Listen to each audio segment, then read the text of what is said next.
백화점에서 한 여자가 행패를 부립니다.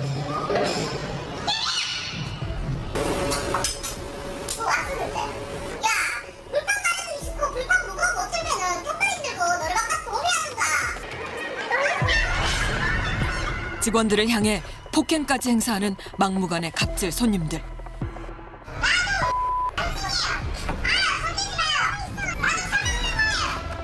최근 경비원을 향한 아파트 주민의 갑질 사건도 벌어졌습니다. 저 시원한 사람한테 맞으면서 약으로 버텼습니다. 정신적인 스트레스 얼마나 불안한지 알아요? 결국 그는 극단적인 선택을 하고 말았습니다.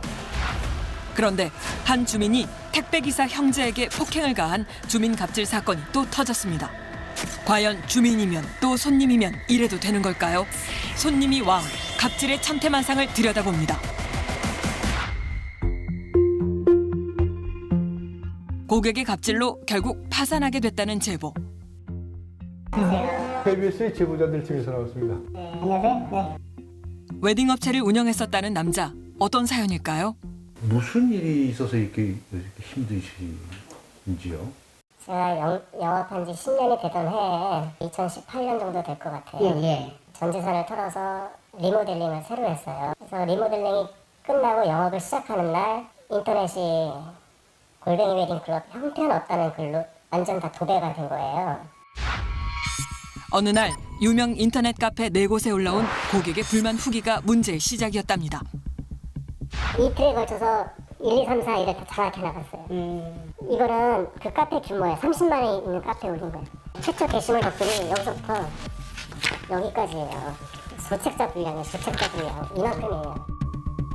이 글에 수많은 악성 댓글이 달렸고 웨딩업체의 평판은 순식간에 바닥으로 떨어지고 말았습니다. 그렇다면 누가 후기 글을 쓴 걸까요? 그 도배한 사람이 신랑 신부가 아니라 네. 7개월 전에 저희한테 진행을 하셨던 신랑의 누님이셨어요. 실제 결혼 앨범에 들어간 사진이 아니라 사진 작가가 결혼식 사진을 찍으면 수천 장을 찍지 않습니까? 그 수천 장 중에 제일 못 나온 사진을 골라서 올려요. 문제가 된 건 글과 함께 올라온 몇 장의 사진입니다. NG컷으로 마치 앨범을 만든 것처럼 되어 있었다는데요.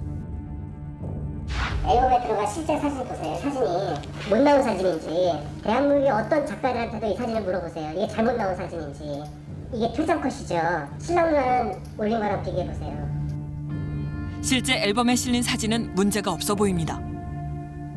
그리고 그 신랑 누나는 사전에 인터넷에 저희 제휴점이었던 예물업체에 대해서 실명을 다 노출하고 사장 말투가 기분 나빠서 계약 안 했다 이런 식으로 글을 올려서 업체들한테는 요주의 인물이었던 사람이에요. 업계에선 불만 고객으로 소문나 있다던 그녀. 업체 대표는 일단 급한 불을 꺼야 했답니다. 네이버에 게시글을 내려달라고 명예훼손으로 신고를 했죠. 바로 게시글이 다 내려갔어요. 네. 보통 네이버는 명예훼손으로 게시글 내려줄 것을 신청하면 30일간 글을 내렸다가 재개시 요청이 있을 시에는 30일 이후에 글을 올려요. 그런데 바로 재개시가 됐어요.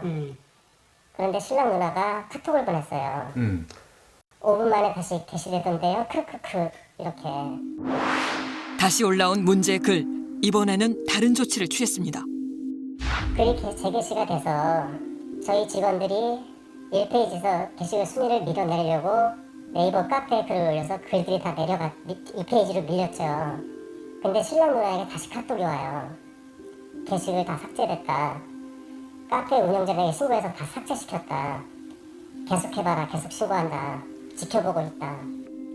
결국 30일 후 당사자에게 직접 전화를 걸었다는데요. 글 내리는 조건으로 환불만 해주시고 그러셨다면서요. 골뱅이 웨딩 클럽도. 근데 전 안 내려요. 제가 네. 그 이야기를 할게요.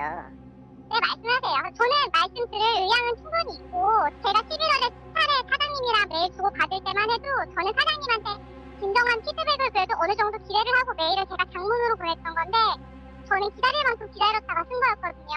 게시글을 내리실 의향은 없으신지요? 제가 게시글을 왜 내려야죠? 플래너님, 이사님, 다 동원해가지고 다른 데 글쓰기 하셨더만요. 제 글 내리려고. 그 위에 덧붙이려고. 제가 바본 줄 아세요? 근데 저는 왜 이제서야 지금 전화를 주시는지 모르겠어요. 자기가 회사 대표인 저에게 메일을 보냈을 때 답신이 없었다. 그래서 그 답신을 7개월 동안 기다리다가 하도 연락이 안 오길래 더 이상 못 참고 글을 올린 거다라고 이야기를 해요. 근데 터무니없는 주장이에요. 궁금한 점이나 불만이 있으면 거의 100% 신부들이나 고객들은 담당 플러너에게 문의를 해요. 회사 대표에게 메일 보내는 경우는 지난 10년 동안 단 한 차례도 없었어요. 신랑의 누나가 첫 번째 보낸 메일에는 여러 가지 문의사항이 있어 이에 일일이 답을 해줬고 그 다음에도 마찬가지였답니다. 문제가 된 건 세 번째 메일이랍니다. 그 사람이 주장한 세 번째 메일은 답신을 요구하지도 않았고 그 메일을 보고 원판업체가 대화를 나누고 있고 신랑 누나를 자극하지 않기 위해서 그냥 메일을 답신을 하지 않았던 것이에요. 큰 불평만 써 있었고 문의사항은 없었기에 답메일을 보내지 않았는데 이런 응대가 문제가 된 겁니다. 웨딩홀에 대한 정보가 없으시기 때문에 웨딩홀들 비교도 해드리고 드레스도 렌탈해드리고요. 지금 문제가 된 결혼식 찍는 원판 사진 업체도 필요에 따라서 소개를 해드리고요. 뭐 소개를 시켜주는 거죠, 업체를? 네, 전부 99% 인터넷에 의존해서 하는 영업인데 거기 인터넷에 도배를 해놨으니 신랑 신부들의 동호회 형식으로 운영되는 웨딩업체. 그런 만큼 인터넷 의존도가 높은데 인터넷에 비난조의 후기 글이 올라오니 타격이 컸답니다. 당시 사진을 찍은 업체를 찾았습니다. 잘 안녕하세요. 네. 테니스 제보자들 팀에서 나왔는데요. 네. 문제가 된 사진은 어떻게 촬영된 걸까요? 저희가 이제 그쪽 골뱅이 웨딩클럽 납품업체였죠. 제작에는 문제가 없었고 시커멓게 나온 거는 말 그대로 웨딩홀에서 조명이 중간에 꺼져버린 거예요. 저희 딴에는 좀 억울한 부분이 없지 않아 있었는데 원하시는 대로 다 해드리고 저희는 끝난 거예요. 결혼식 날 찍은 수많은 사진 중 하나. 그것도 조명이 꺼진 순간의 사진이라 억울한 심정이랍니다. 하지만 원본 사진 전체 보정과 앨범 재제작까지 누나의 요구를 다 들어줬다는데요. 처음부터 NG컷을 빼고 줄 순 없었을까요? 저희 같은 경우는 원본 데이터를 판매를 함에 있어서 NG커트까지 다 드리거든요. 왜냐면은 그 눈 감은 거마저도 필요로 하시는 분들이 있어요. 느낌이 있을 수도 있으니까. 다 드리는 건데 NG 커트까지 다 넘기면 당연히 그게 문제가 있는 뭐 본인 이제 느끼시잖아요. 그때도 많이 힘들었어요. 솔직히. 거의 저희도 한 50% 이상이 다 계약 파기를 했었어요. 누나의 모든 요구를 들어줬는데도 여전히 글이 올라와 있는 상황. 그녀는 또 다른 요구를 했다고 합니다. 골뱅이 웨딩클럽 대표인 저랑 결혼식 사진을 찍었던 원판 사장 둘이 약정서를 만들어서 이미지를 보내라고 하더라고요. 신랑 신부 웨딩 촬영을 다시 해주겠다. 금액과 관계없이 대한민국에서 제일 비싼 것도 관계없이 다 해주겠다라는 약정서. 그녀의 불만이 사그라들지 않자 재촬영을 약속하는 약정서도 써줬답니다. 그런데 약정서를 써줬음에도 글은 여전히 내려가지 않았다는데요. 더 기가 막힌 건 새로 바뀐 업체명까지 추가해서 글이 올라온 겁니다.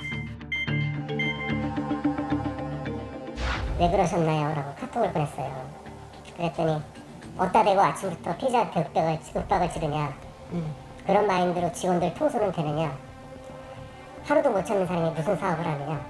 나는 미국에 있는 신랑과 신부, 들러리까지 다시 불러다가 부케 던지는 걸 다시 찍어야겠다. 신랑의 누나는 이 부케컷을 다시 찍어야겠다고 요구했다는데요. 성수기 기준 뉴욕 항공권 왕복권을 달라. 그 금액에 준하는 금액을 달라. 주 500만 원 정도 되더라고요. 이대로 폐업할 수가 없어서 다음날 500만 원을 송금을 했어요. 결국 500만 원의 돈도 붙였다는데요. 하지만 이미 사태는 돌이킬 수 없는 지경이었답니다. 돈을 주고 나서 회사를 다시 살려보려고 하는데 복구가 안 되는 거예요. 조회수가 수천 건이에요. 거의 1만에 가까웠어요. 댓글이 수백 개 달렸고 소문이 다 터졌고 경쟁업체는 그 자료를 출력해서 상담 자료를 썼어요. 경쟁업체는. 이게 2016년서부터 6개월 단위로 끄는 저희 매출이에요. 30% 정도 매출이 감소한 거예요. 그런데 6개월 뒤에 이 매출을 보십시오. 반 이상 줄었죠. 신랑 누나의 불만 글이 올라온 이후 점차 하락하는 매출. 웨딩업체의 특성상 몇 개월 전 예약하는데 이를 감안하면 매출 하락엔 누나의 글이 큰 영향을 미쳤다는 겁니다. 집에 오고 악랄하게 해서 제 인생이 망했어요. 전 재산을 다 날렸어요. 모든 것이 무너졌다는 업체 대표. 그의 사연이 안타깝습니다. 한때 잘 나가던 웨딩 업체가 폐업을 했다고 합니다. 그런데 그 사유가 인터넷 게시물 때문이었다고 하는데요. 어떻게 인터넷 게시물 한 가지 때문에 폐업까지 할 수밖에 없었는지 참 놀라운 일이 아닐 수 없습니다. 좀 더 자세한 내막을 알아보아야 하겠습니다.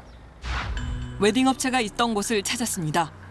이 건물하고 2층 임대 문이 붙어있던 것도 제가 하던 거예요. 영업 10년 만에 새롭게 단장한 업체. 새롭게 오픈을 하려고 전 재산을 쏟아부었지만 한순간에 물거품이 돼버렸답니다.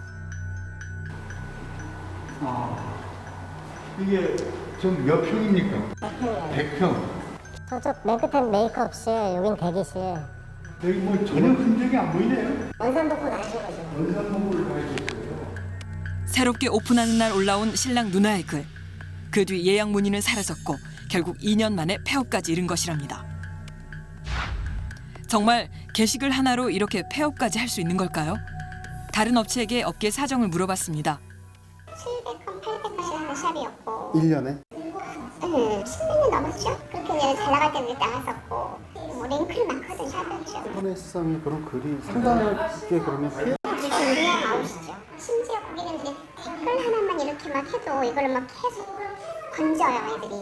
카페 하나에 여기 상품이 마음에 안 들어요. 드레스 마음에 안 들어. 이런 글만 나가도 애들은 막 들어줘요. 그 정도면 그냥 문을 닫아요. 동호회처럼 운영됐다는 웨딩 업체.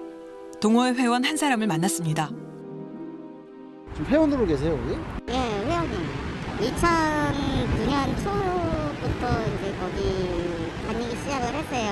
결혼 준비하고 하면서 결혼한 후에도 여기서 이제 이벤트나 이런 게 좀 많이 있어가지고 결혼 후에도 많이 갔었거든요.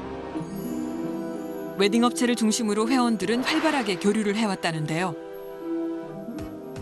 업체에 대한 회원들의 평판도 좋아 회원들은 스스로 업체 홍보 동영상 제작에 직접 참여까지 했답니다. 되게 가족 같았어요. 그때 저희 처음에 만들었을 때 서로 의지하고 그래서 되게 좋은 모임이었는데 좀 이런 불미스러운 일이 생겼다고 해서 좀 마음이 아팠죠. 한 사람 때문에 많은 회원들이 그 누리고 있던 그런 것들을 다 못 받게 되고 한 업체가 완전히 망가지고 또 거기에서 일하는 많은 사람들이 일자리를 잃게 된다는 게 너무 어이가 없는 거예요. 지난 10년 동안 일했던 직원들도 할 말이 많다는데요. 담당자가 있었는데 담당자한테는 연락을 아예 안 했었고 그냥 대표님께 다이렉트로 직통으로 연락을 해서 그리고 저희는 이제 카페 직원들이 그 글을 좀 뒤로 미루려고 또 다른 글도 올리고 했었죠. 그리고 경찰서를 간 것도 저희가 직접 갔었으니까 변호사 사무실도 찾아갔었고 업무방해를 고소를 하고 싶어서요. 일이 안 되니까 저희 일을 방해를 하고 있는 거잖아요. 억울한 마음에 직원들이 처음에 신랑의 누나를 업무 방해로 고소를 했고 대표는 여기저기 호소문도 올렸습니다. 그러자 신랑의 누나가 다시 연락을 취해왔습니다.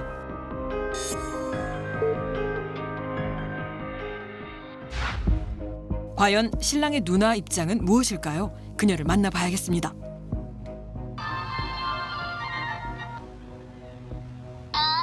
여보세요? 예. 선생님 댁이시죠? 누구신데요? KBS의 제보자들 팀에서 나왔습니다. 예, 선생님 죄송합니다. 만남을 거부하는 그녀. 제작진은 다시 한번 만나줄 것을 부탁하는 메모를 남겼습니다. 문제가 되고 있는 인터넷 게시물에 대해서 본인의 입장이 있는 것이기 때문에 본인의 입장을 충분히 얘기할 수 있는 기회를 만들고자 해서 이렇게 쪽지를 남기고 기다려보기로 하겠습니다.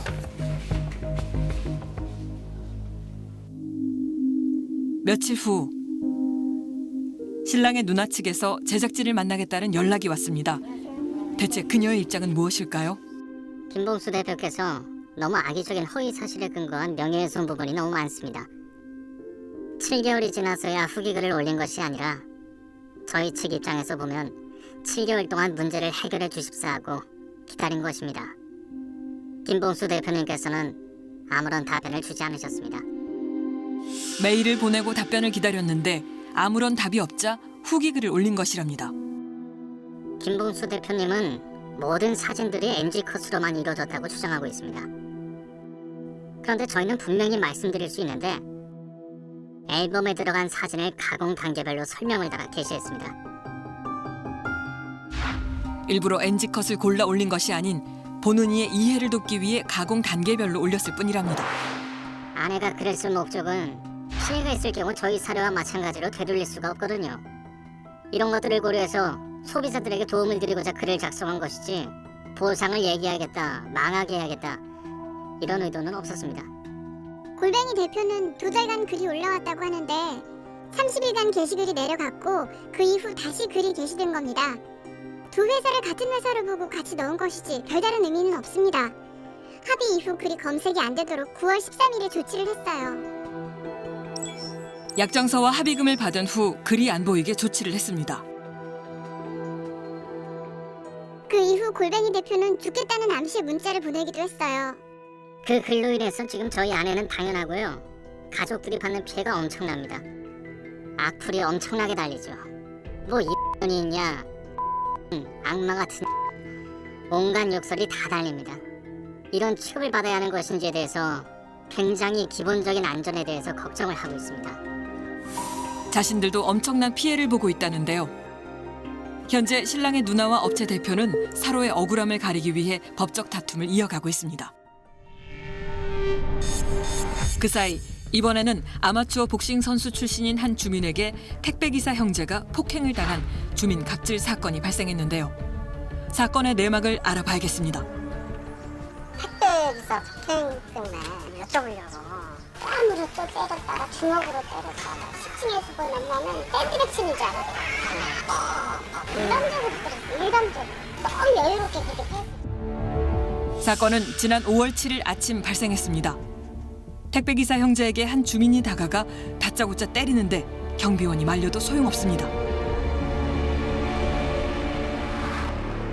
수학인지 옆에는 내가 이 말이나 돼요?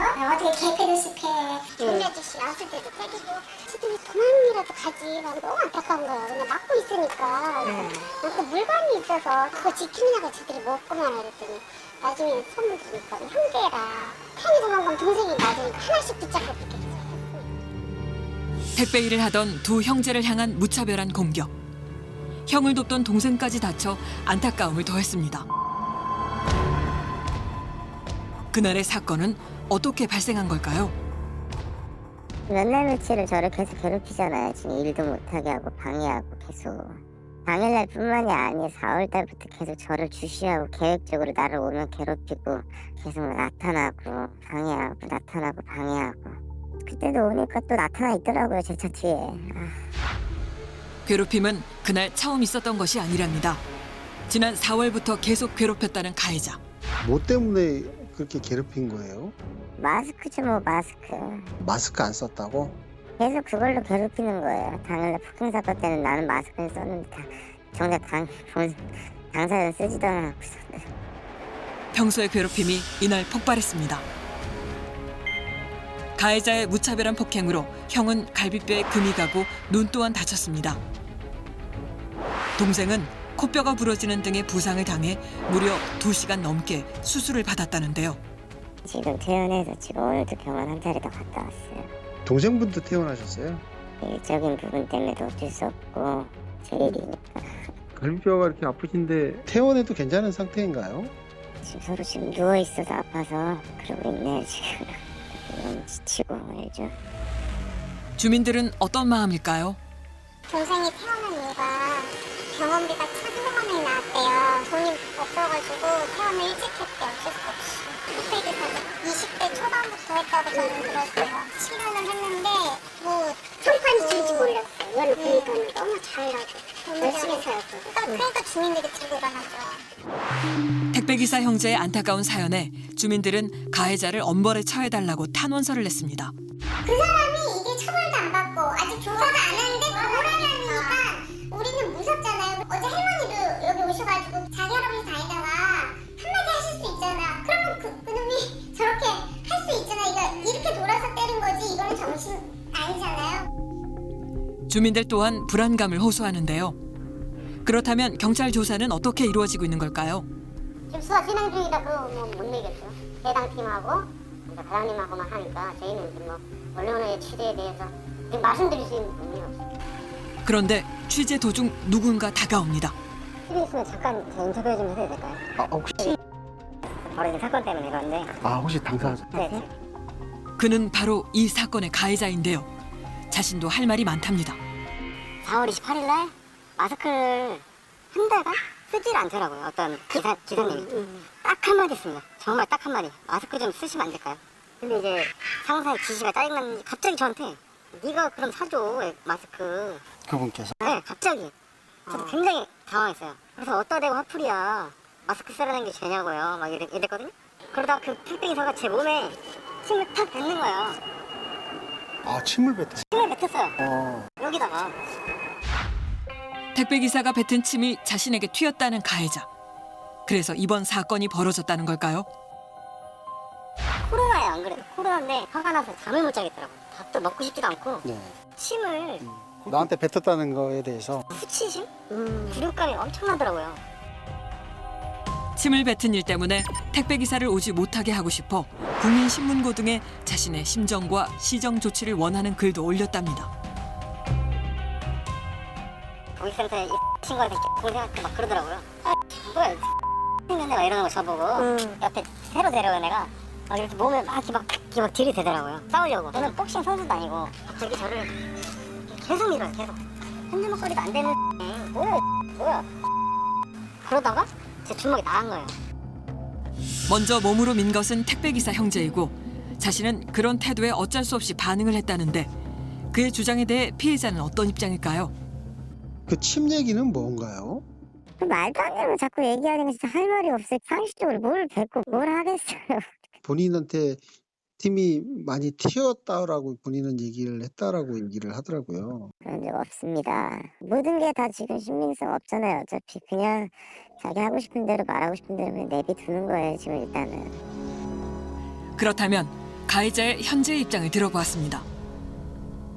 안 그래도 집에서 어마어마하게 질타받고 있고 사과하러 가려 하는데 주소도 없죠. 저도 미치겠어요. 어떻게 될지. 폭력을 행사한 건 정말 죄송하다고 생각했는데 반성하고 있습니다. 가슴 아픈 사연은 얼마 전에도 있었습니다. 바로 주민 갑질 피해를 당한 경비원 고 최희석 씨의 사건인데요. 확 차를 밀어가지고 깜짝 놀래가지고 피우면서 그래서 자기가 화났다고 그럽니다. 그런데 이 영상에 보면은 걸어와서 뭐라고 그러냐면 왜 차를 미냐, 내 차를 왜 미냐, 내 차를 원상복귀 시키라고 이제 손으로 합니다. 원상복귀를 시켜라. 이제 차 공간이 이렇게 많은데 자기 차는 항상 3중 주차를 해놓고 동생한테 막 뭐라고 그러는 거죠. 자신의 차량을 왜 미냐며 그때부터 시작된 한 주민의 도를 넘는 갑질. 가해자가 내 동생이 코뼈 부러졌다고 그래서 코뼈 부러진 걸 확인하고 제가 이제 전화를 합니다. 네. 형이 때려서 부러뜨린 거 아닙니까? 이렇게 반문을 합니다. 법정에다가 꼭 그걸 제출해 주십시오 그럽니다. 경비원인 동생을 괴롭히자 형이 문자를 보냈는데 가해자는 오히려 적반하장으로 나왔습니다.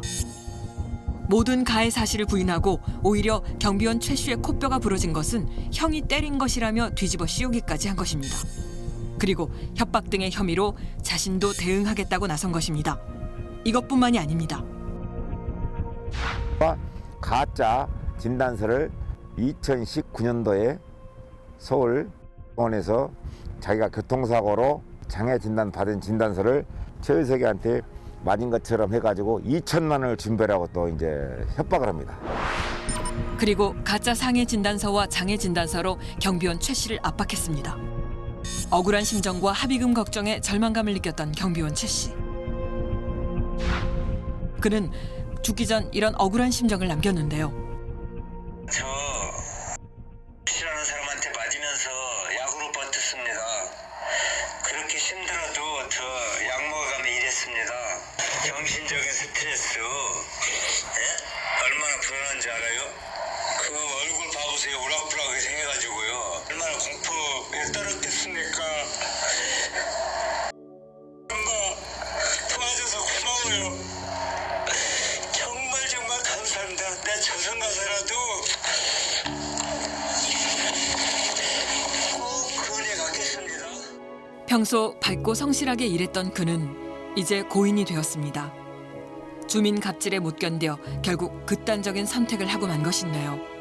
주민들 또한 안타까운 마음을 감추지 못했습니다. 너무 평소에 청소도 너무 열심히 하시고 진짜 이 주민들을 위해서 되게 많이 힘을 써주셔서 결국 구속 수사를 받게 된 가해자. 그의 앞에 법의 심판이 기다리고 있습니다. 고 최희석 씨의 형을 만난 곳은 한 시골집. 집을 허물고 있었는데요. 형님 시골 가서 살면 어떨까요? 그래서 그래 그러면 시골 가서 사는 것도 좋지.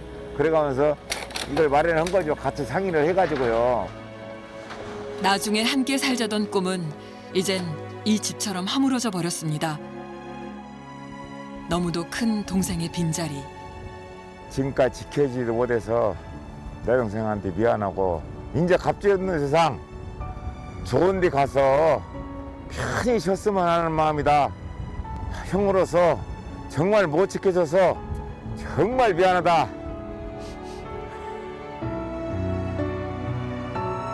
주민 갑질로 희생된 동생의 너무도 억울한 죽음. 이제 갑질 없는 세상에서 편히 쉬시길 바랍니다.